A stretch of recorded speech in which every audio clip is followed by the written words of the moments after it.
And so what I want to do is I want to start off as an experimental mathematician. And I want to teach you about the most important way of doing integration in the real world. It is not the fundamental theme of calculus. Why is it not the fundamental theme of calculus? Is it recording? Yes. Okay, good. So why is it not the fundamental theme of calculus? I mean, it's nice, it's neat, it's what we taught you in Calc 2. Why don't we do the fundamental theme of calculus? There are a lot of functions we can't just find antiderivative for easily. Not derivative. Or antiderivative. Antiderivative. Yeah. And scratch a lot of and say almost every. Yeah. Okay, so almost every function we can't find clean forms of the antiderivative. So what we resort to in many situations is called Monte Carlo integration. So this is going to be an advertisement for what class? Linear. No, this is one of the 10% of the chance of not linear. It's actually going to be probability, which will be offered in the spring of next year. So the idea to integrate is to use dots. And so if memory serves, we did this on the first day of class. I brought a dartboard, I brought a piece of paper, and you throw dots. Every time the dot lands inside the region, it's a +1. Every time it lands outside the region, it's a 0.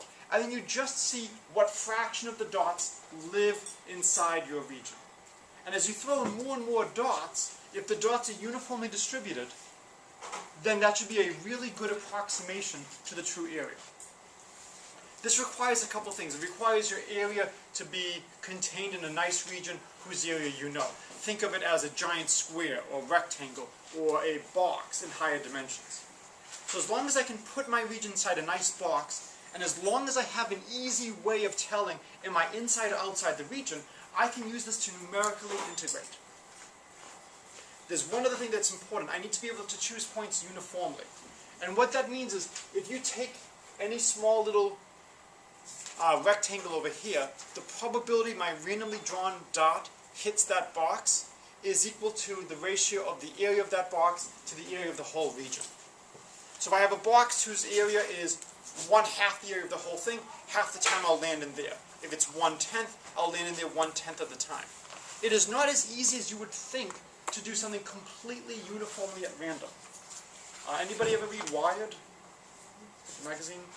There's a beautiful article a few years ago about a Canadian statistician geologist who noticed that there was a problem with the Canadian scratch lottery and that it wasn't truly random, it was pseudo-random, and you could actually crack the code. He had this honesty attack and he decided to tell the Canadian Lottery Commission, who laughed him off. He then sent them 20 tickets and told them how to scratch the tickets, and when his directions were right 19 out of 20 times, they listened to him. He actually did the calculation and said that, the amount of money he would make scratching tickets is less than he makes per hour working, so it wasn't worth it for him. My feeling is he could have teamed up with a local high school, or junior high school, and taught the kids, but it was not fully random, and people were able to take advantage of that. Another issue that comes closer to home is with U.S. green cards and admission to America. There was a problem in the lottery a couple of years ago where they were uniformly choosing people at random from the first 2 days at which the admissions was open, not the entire month. And then there was a whole legal challenge as to what does it mean to choose things uniformly at random. Is it over the whole region? Is it over a sub-region? So what I want to do now is I'm going to randomly choose dots. A blue dot means it misses the region, a red dot means it hits the region, and this will give you an estimate of the area that I'm getting. And so as soon as you think you know what the region is, let me know. So red dot means it's inside, blue dot means it's outside. Circle. So let's speed it up. And this is the nice thing. So we're speeding it up now. So we've thrown 6,761.8 dots. Don't ask me about throwing 0.8 dots. And we estimate the area of a unit circle as 3.15397. Good or bad estimate? What should the answer be? 3.14, come on, there's got to be some math geeks here. 3.14, 159, there we go, there we go. Yeah, I was going to say. How much of your shirt do you know? Like 40. 40, okay. I only know that many digits base pi. But over here, when you start looking at how the dots land, these dots have been chosen uniformly at random inside the unit square. But there is clustering effects as to where the dots are. There are some regions where you have more dots than others. Are you surprised?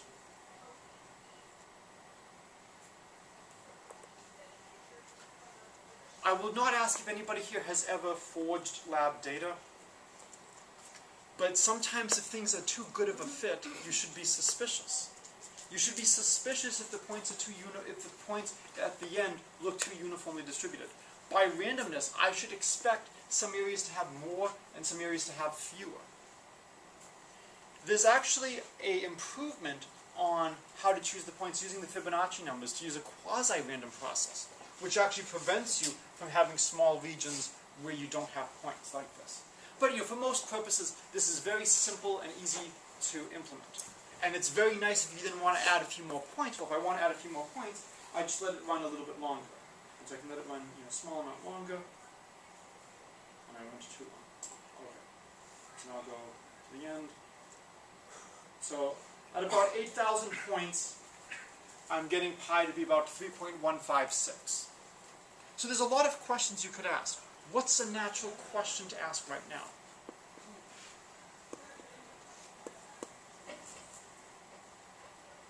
What kind of question would you ask? I've just told you here's a way to find areas. And the area of the circle is 3.15673. That's what I'm going to assert with complete accuracy. As the number of dots goes to infinity, it'll come closer to the actual. Good. As I increase the number of points, will this converge always to the true value of the circle? Do you think it will always converge? No. I could be extremely unlucky. Well, the question is, how often will I be extremely unlucky? Is the camera falling off? Or? It's just this thing is. I'm probably going to have to buy a new. It got damaged in a class a while ago. Okay. So one question is, will it always converge? Well, I could be unlucky, but maybe in the limit with probability 1, I will always be lucky. What else could you ask?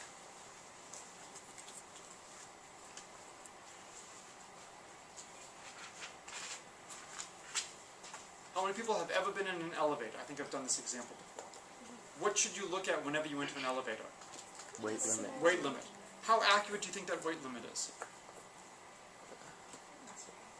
There's some wiggle room. Almost surely there's some wiggle room. Oh, yeah, it says only 8 people today. Come on, one more person won't hurt. Whenever you get a number, you want to know how accurate is it, how close is it. We did a lot of this earlier in the semester when we were talking about linear approximations. What's our error? If I throw 8,000 points, what do I expect my error to be?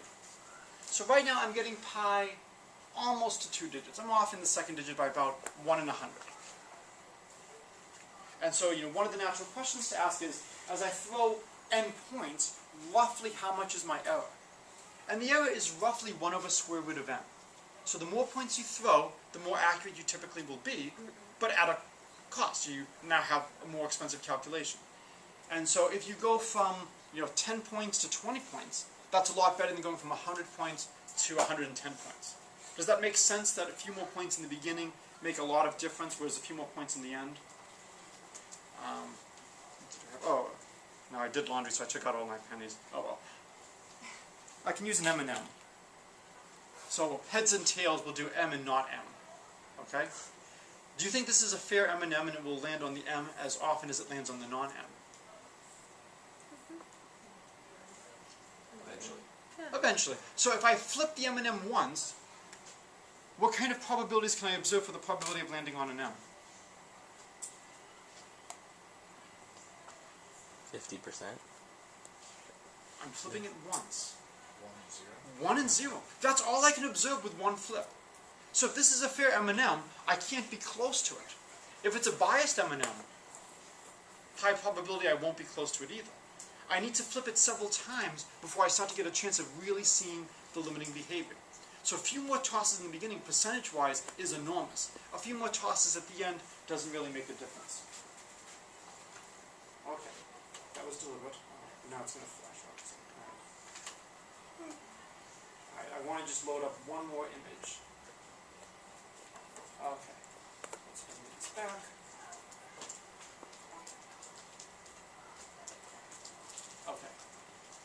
So now, let's look at another region. As soon as you think you know what region this is, shout it out.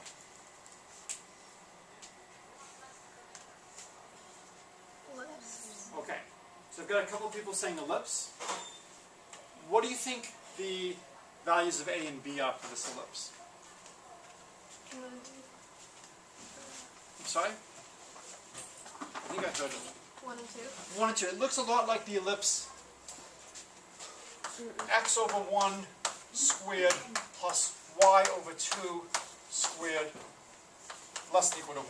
You know, the less than equal to means I fill it in.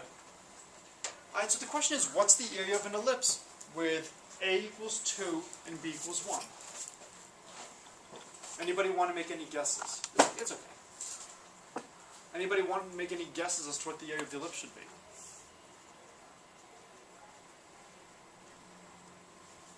You got a number. What number do you have that helps you?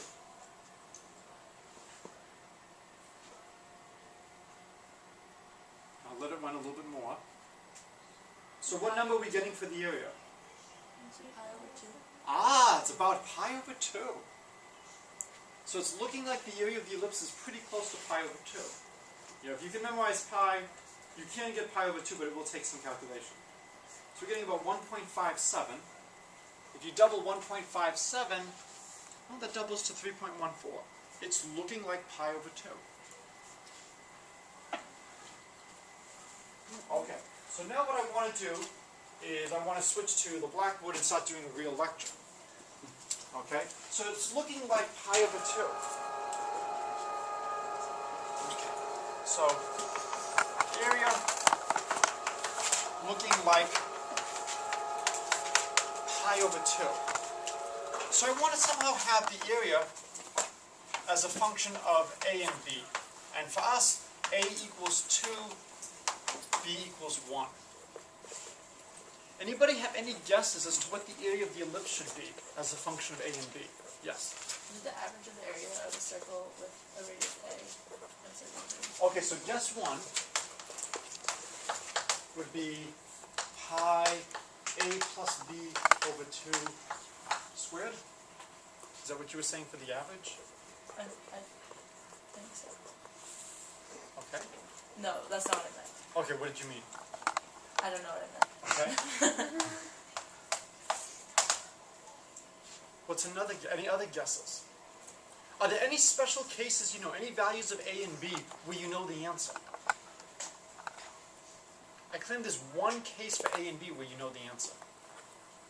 Yes? When A equals B is a circle. When A equals B, it's a circle. And so what's the circle of radius A?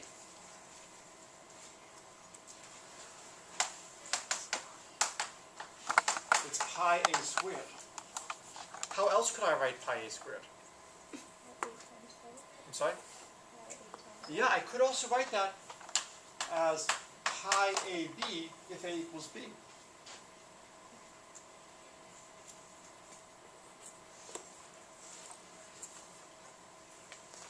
Oh, wait, sorry. Except I think I have B wrong.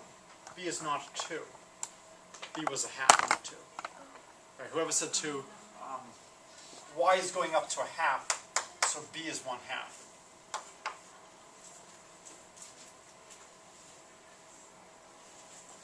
So if we actually use the correct value for B, check. A is 1. Oh, sorry, I flipped the wrong one. A is 1, B is a half. Check. If A equals 1, B equals 1/2, get pi times 1 times 1/2 is pi halves, as we observe. That's not bad. Without doing any calculation, we have predicted a formula for the area of an ellipse. Any football players here? Okay. What shape is a football? Approximately.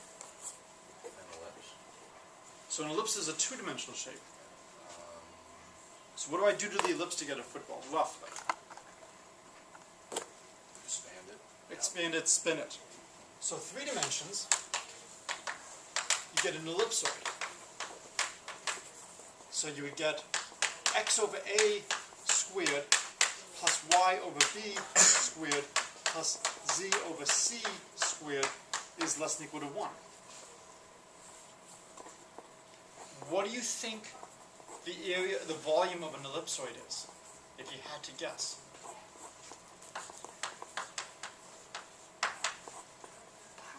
Pi ABC. Pi. ABC. Does everyone agree? Anybody have any issues with this? Are there any special cases we know? What's a special case where we know the volume? A sphere of radius r. So, sphere of radius r is what? 4/3 pi r cubed. So what should we do to our guess for volume? Yeah, we should put in a 4/3.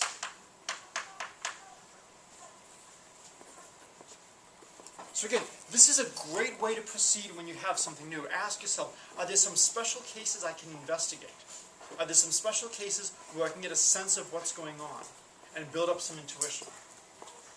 And now we have formulas. We have a conjectured formula for the volume. We have a conjectured formula for the area of the ellipse.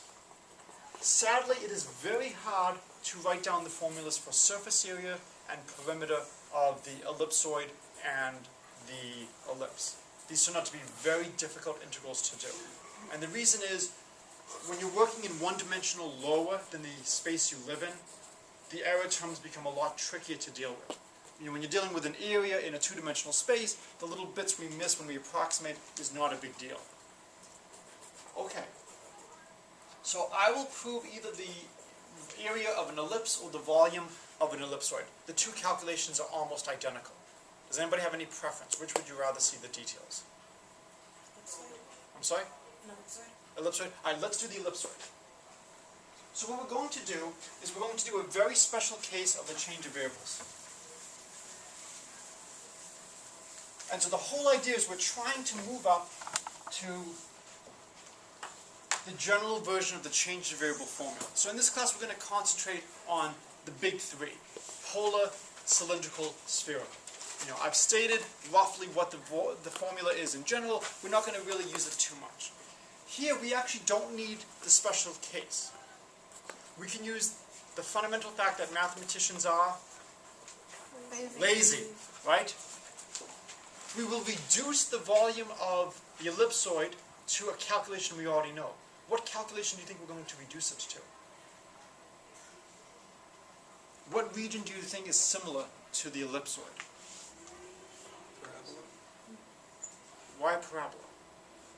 Why is it like an ellipsoid? Right.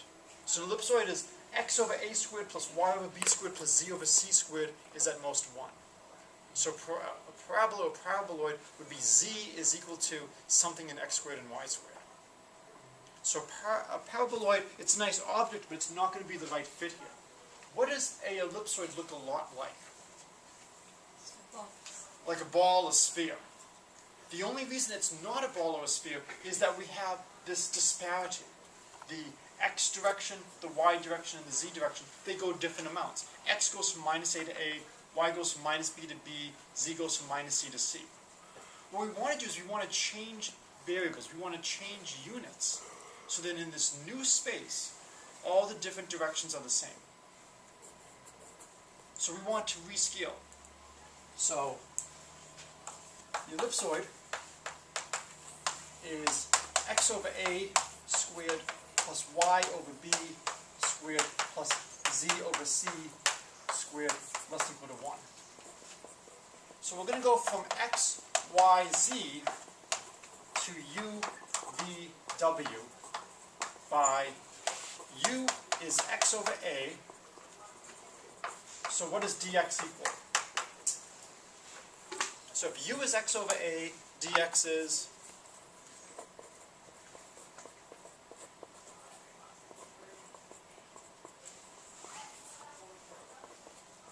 yes. ln.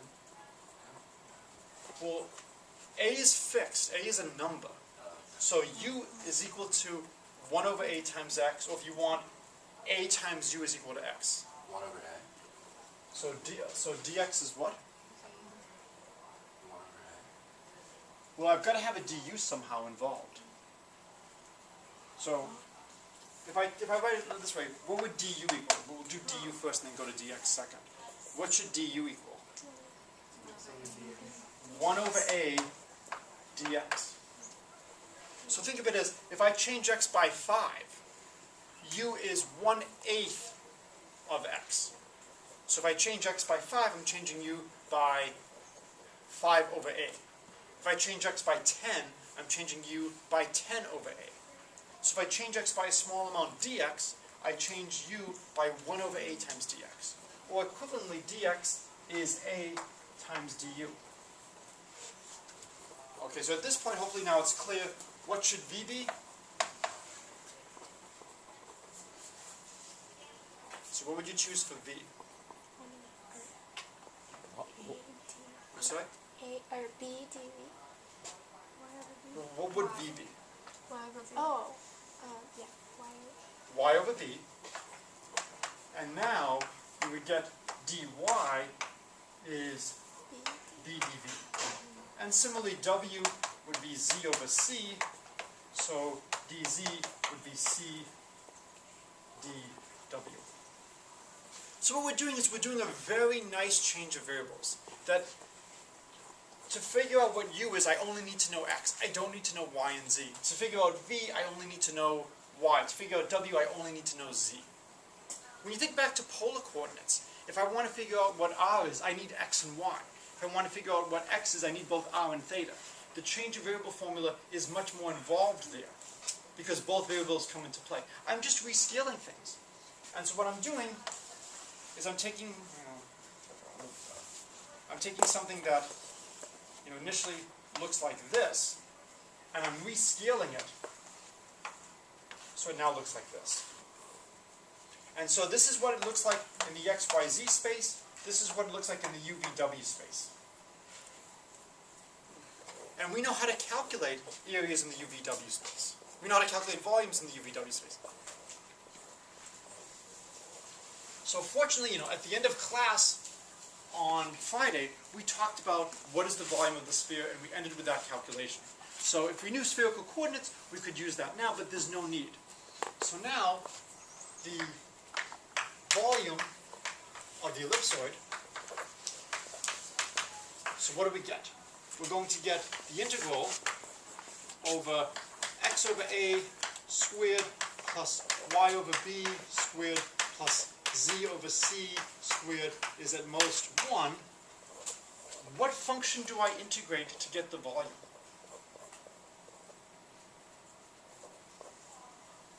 So what function should I integrate to get the volume? U squared plus v squared plus w squared. So that would be the length of the point from the origin in UVW space, and I'm in XYZ space right now. What function do I integrate to get the volume of this region in XYZ space? 1. 1. It's just the function 1. Right? The nicest function I could possibly give you. Then I have my dx, dy, dz. There's a reason I'm doing this problem. I want to do this as a way to just review a lot of the stuff we're doing and to show you the power of the change of variable formula. If you try to do this calculation, you need help. Okay? But we're going to do it to just try to write down what the bounds of integration would be. So this is telling us we do x first, y first, and then z. What's the range of integration on z? Actually, I need a lot more room than this. The range of integration on z. Where does z go from where to where? 0 to c. Not 0 to c. Negative c. Negative c to c, right? Z starts off at minus c and goes all the way up to c. Okay. Now I have a fixed value of z. I want to figure out the range of y.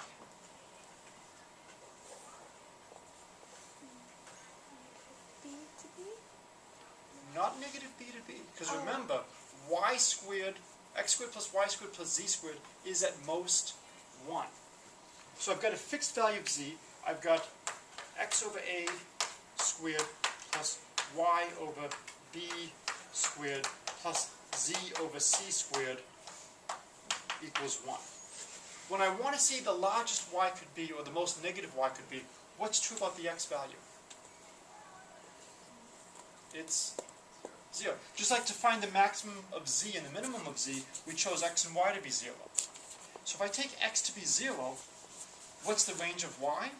It's going to go from plus or minus the square root of 1 minus z over c squared, and I have to multiply by b.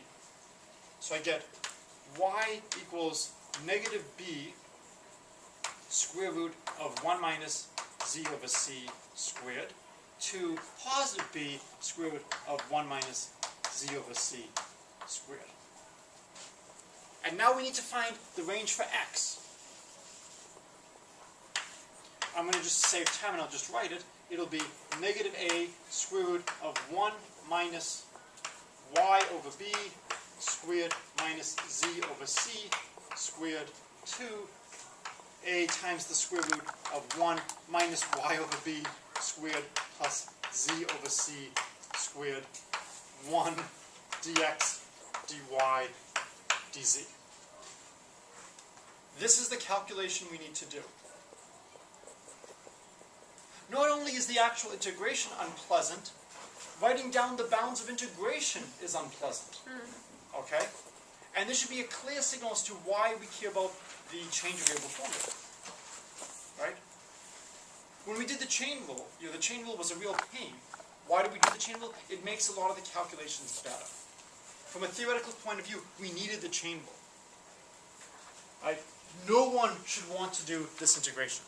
After the first one, which isn't too bad because I'm just integrating the function 1, it gets involved. Well, there's another way of doing it.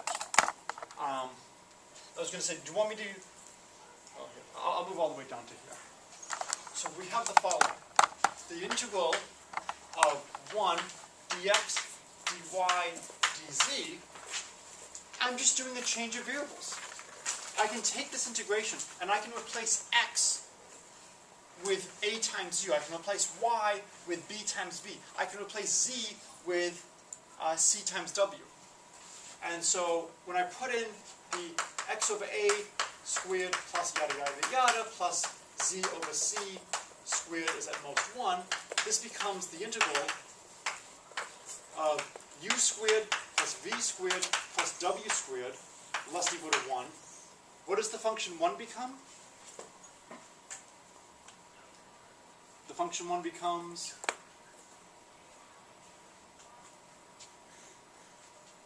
It becomes, say it? 1. No matter what my inputs, my output is 1. So if I now change from x, y, z to u, v, w, the function is still 1. What does dx become? I'm sorry? Not du. A du. What does v become? I'm sorry, what does dy become? And dz becomes? So we get a, b, c, dv, du, dv, dw. Well, I can pull out the ABC, and I'm left with the integral over u squared plus v squared plus w squared is at most 1 of du, dv, dw. Other than the fact that I'm using u, v, w instead of x, y, z, I've got a sphere of radius 1. Does it matter if I use x, y, z or u, v, w for my letters? No. What is the volume of a sphere of radius 1? 4/3 pi. Oh, right. So, you really got to remember, fortunately only off by about 33%, but you really should remember the 4/3 pi. It's for the Yankee fans, 3/4, 4/3 should be easy to remember today. So you get 4/3 pi A, B, C. And that is the volume of an ellipsoid. You bypass all of these unpleasant calculations, and you get a really nice answer. This is the power of the change of variable formula. And this is one of the simplest possible cases of the change of variable formula. I'm just using it in the case where the change of variables does not involve anything complicated. Just x is rescaled to u, y is rescaled to v. Any questions about this? Yes? Can you explain why you put the ABC next to DU, DV, DW? I mean, I really have a du plus, I'm sorry, times b dv times c dw. I just grouped them all together. You know, I've got, why not just write it in a nice way? Question? Yeah, I mean, you threw, like, the answer down there, but, like, wouldn't you have to actually Do this integral? find the bounds and do the integral? Like, No, well, prove I'm it? integrating over a unit sphere of the function 1. If I'm integrating over a unit sphere of the function 1, that's the volume of the sphere. We answered that. We proved what that was in last class. So now we can use Friday's lecture. We use a known result. So again, the more you know, the better. When I was in college, I'm actually visiting my alma mater later today, I was lazy, a little bit too lazy, and decided not to prepare. We were allowed, a one-page cheat sheet for our probability exam. I said, I can rederive whatever I need. And I was fine, except we were told to use so-and-so's inequality, and I can't derive an inequality by just knowing the name. And so I was a little bit in trouble with that. But here, if you know the volume of the sphere, you can just use that. If you don't know it, you would then have to rederive it at this point. So the more things you remember, the more you save yourself later in life. Nobody, I think, would support the claim, I think even Common Core will support the claim that you need to know your multiplication tables through 10 by 10. But nobody would advocate that you should know your 17 by 17s. You would derive that from the more fundamental, 10 by 10. The more things you know, though, the better. My physics mentor from Yale knew all of his trig formulas up to sine and cosine of 10 theta. And he just knew them. And in an era before Mathematica, before this advent of massive symbolic processing power at your disposal, he could see relationships because he knew these identities. He knew how to simplify. This time later, I'll tell some other interesting stories about him. A wonderful person, Frank Burke. So here, because we know the volume, we can say, If you asked us on a test to prove something like that, it would be okay if we absolutely. just do 4/3 pi. Absolutely, because we did it in class. And you could just say, by the result in class, the volume of a sphere is 4/3 pi. Any other questions about this? So the reason that works is because in that constant ABC, Right? like somewhere is It's the original numbers that we were working It's with, because the ABC does not depend at all on UVW. It's completely, the conversion factor is independent of the point. All points are converted equally. That was in the original version of the Declaration of Independence, but was cut by committee. Okay? All points are scaled the same. All points are worth the same. There's no points of the sphere or the ellipsoid that are worth more than others. If there were, then it would be a much harder calculation. And in fact, in the change of variable for polar, not all points in the circle are converted equally. And that's why we have r dr d theta. Points further out have a greater cost. So here, we have a very egalitarian cost. And that's why this works so well. I can pull this outside. Now, fortunately, it's not that bad to integrate the function r dr. It may be hard for me to say, but integrating r dr is not that difficult. It's a good cost. Okay, I want to do one more calculation. This is a calculation I first saw my freshman year in my math class. To me, it is one of the most amazing calculations I think you can ever see, and it's also one of the most important. Evaluate the following. The integral from minus infinity to infinity, e to the minus x squared dx. So, it turns out this is an important integral to do. A lot of times I give you cookbook problems just so you can learn and master techniques. This is not a cookbook problem. It is intimately related to a problem that really matters. Integrating from minus infinity to infinity, 1 over square root of 2 pi sigma squared e to the negative x minus mu squared over 2 sigma squared dx. This is the density of the standard of a normal with mean mu and variance sigma. So if you've done any probability, it's the bell curve. And here's the mean, and if I've got things right, that's probably about right. maybe a little bit less. And that's sigma in each direction. So we say something is a probability density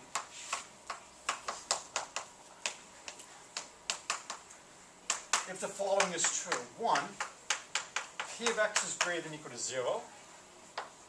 2, the integral from minus infinity to infinity of p of x dx equals 1. So the way you should view this is the probability that something happens can't be negative. And so the probability I get a value between a and b is just going to be the integral from a to b of p of x dx.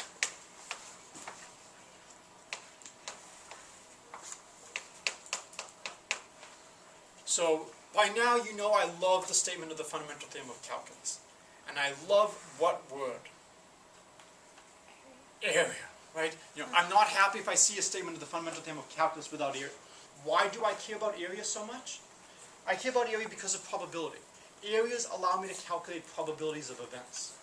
So if I have some function that describes the likelihood of something happening, if I want to know what's the value, what's the probability I take on a value between a and b, well, find the area under the density from a to b.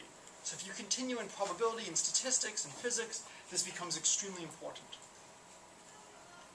What do you think this integral equals? If you had to guess. 1. Now I've got this strange constant over here, 1 over square root of 2 pi sigma squared. I've probably put that in so that this integrates to 1. If you can evaluate the integral in the special case when mu equals 0 and sigma equals 1/2, you can evaluate it in general by doing the change of variables. So for the purposes of this lecture, I'm only going to look at the very special case of e to the negative x squared. Okay? How should we evaluate the integral of e to the negative x squared? What would you love to do from your previous training? Use substitution. Fails. What else would you like to try to do? Yes? Do it in terms of y. In terms of, how in terms of y? I don't know, that's just like the one that can't be integrated using x, right? Right, but I've only got a one-dimensional integral. We could try integration by parts. Also fails. Every technique you try to integrate this will fail.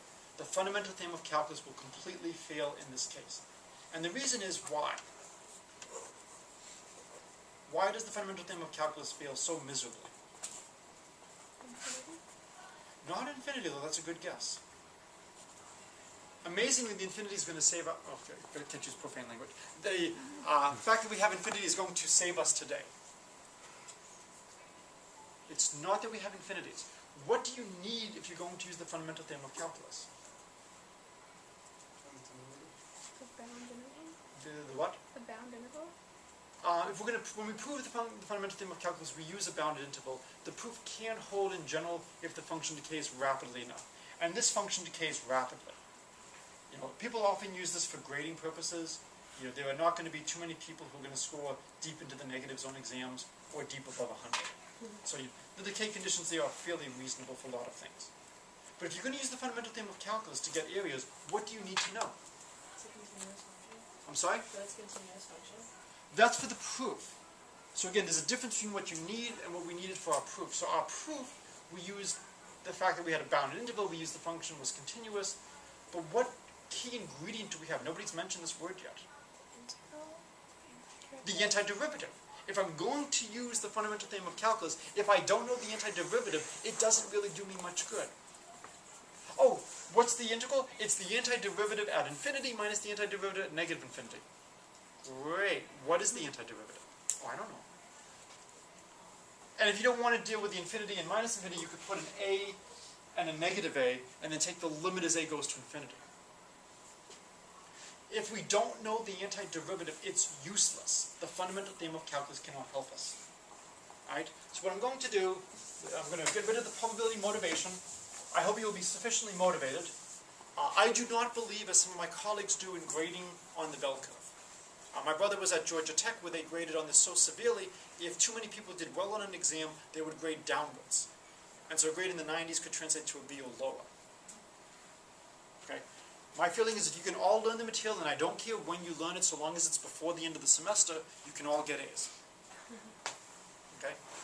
If you're Yankee fans, my daughter will have a few words for you, but there'll be a butterfly on it to lessen the... she really makes nice, sweet butterflies. The way to evaluate this integral is one of the strangest I've ever seen in mathematics. Let's give this integral a name I. And this is not an English class, so I'm not going to worry about is it I is or I am. We will let I be the integral from minus infinity to infinity of e to the negative x squared. So if I square it,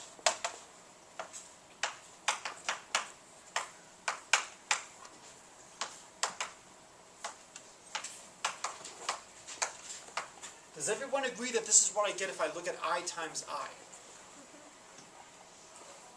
Could I have used the letter T instead of Y? Yeah. Could I have used the letter X again? Yeah. I could. It's dangerous because here I've integrated out X. Well, but if I've integrated out X, I could use X again. And I could put, little brackets around these things. But it is convenient to use different letters. Why is it convenient to use different letters? This is the same as the integral, now we'll write things very explicitly. X goes from minus infinity to infinity, y goes from minus infinity to infinity, e to the negative x squared plus y squared dx dy. I am not a fan of Stalin by any way, shape, or means, but there is a good quote of Stalin that is appropriate here. Sometimes you take one step backwards to take two steps forward. This should be absolutely absurd right now. I'm giving you a Calc 1 integral, and I'm saying, well, rather than doing that Calc 1 integral, I'm going to make it a Calc 3 integral. What is the advantage of going to Calc 3? Polar coordinates. Good, you have had the correct Pavlovian response. Why are you saying polar coordinates? This is an x squared plus y. This is an x squared plus y squared. It should be a Pavlovian response. As soon as you see x squared plus y squared, as soon as you see a circle, you should, it's up to you if you want to salivate, but you should be thinking polar coordinates. Okay? If you see a product, what should you be thinking? What function do we love to put on a product? Logarithms. Logs convert products to sums. We use this in the method of least squares. Whenever you see a product, a logarithm is a great transformation to do. Well, let's look at what the region looks like. In xy space, it looks like everything. In polar coordinates, what does it look like?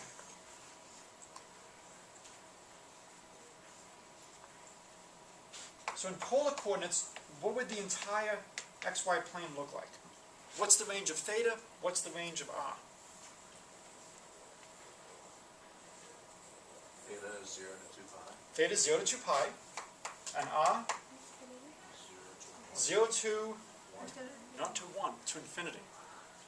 Right, because I'm going over the whole plane. So you give me any point in the plane, my r is always positive, it's going to be square root of x squared plus y squared, and theta goes from 0 to 2 pi. Alright, so now we get that this equals the integral of e to the minus r squared r dr d theta. R goes from 0 to infinity, theta goes from 0 to 2 pi. Not surprisingly, a miracle is going to happen. If the miracle was not going to happen, we would not be doing this in class today. When you see e to the minus r squared, without getting too greedy, when you see e to the minus r squared, what do you want? An r. I heard somebody saying 2r, that's getting a little greedy. We can always fix the factor of 2. That's not a big deal. We can't fix the lack of an r. So when we had the integral of e to the minus x squared dx, the reason that was so bad is we wanted x dx. We don't have x dx. But we do have this.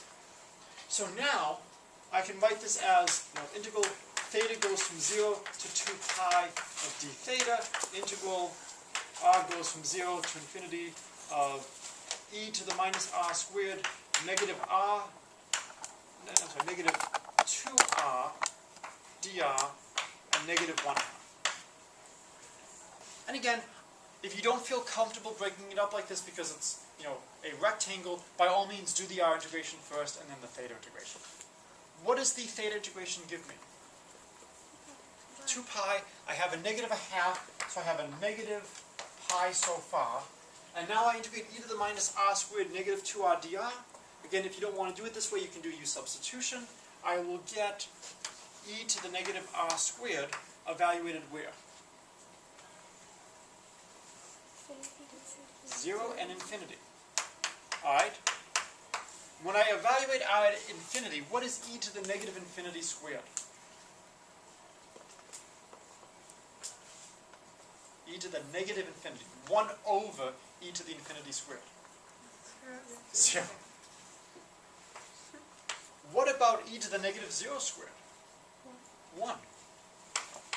And at the end of the day, I get I squared equals pi. So what do I know about I? Square root of pi. Why can't it be negative square root of pi? You're absolutely correct. Why can't it be negative square root of pi? Well, maybe it's a negative because we do signed areas. What do you know? We're integrating the square root of e to the minus x squared. So here, remember, I is equal to the integral minus infinity to infinity e to the minus x squared dx. What do you know about this number? What kind of number is this?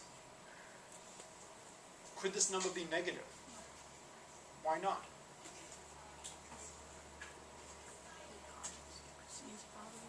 It's always a positive number. We're integrating a positive number over a region. There's no way we can get a negative number. So we know it has to be the positive sign.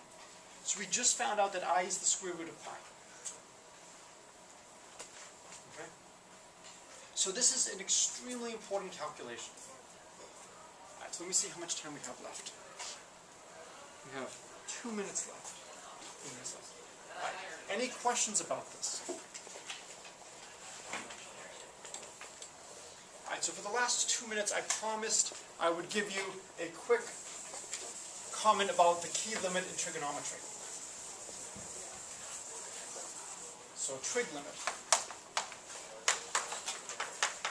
So we claim the limit as h tends to 0 of sine of h over h is 1.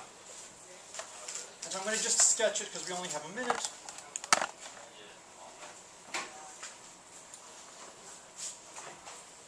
And so this is essentially what you would do. So imagine, here is my triangle, this is radius 1, this is h. What is this vertical length going to be over here?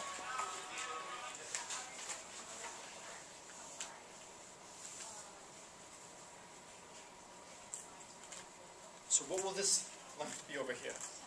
Sine of h.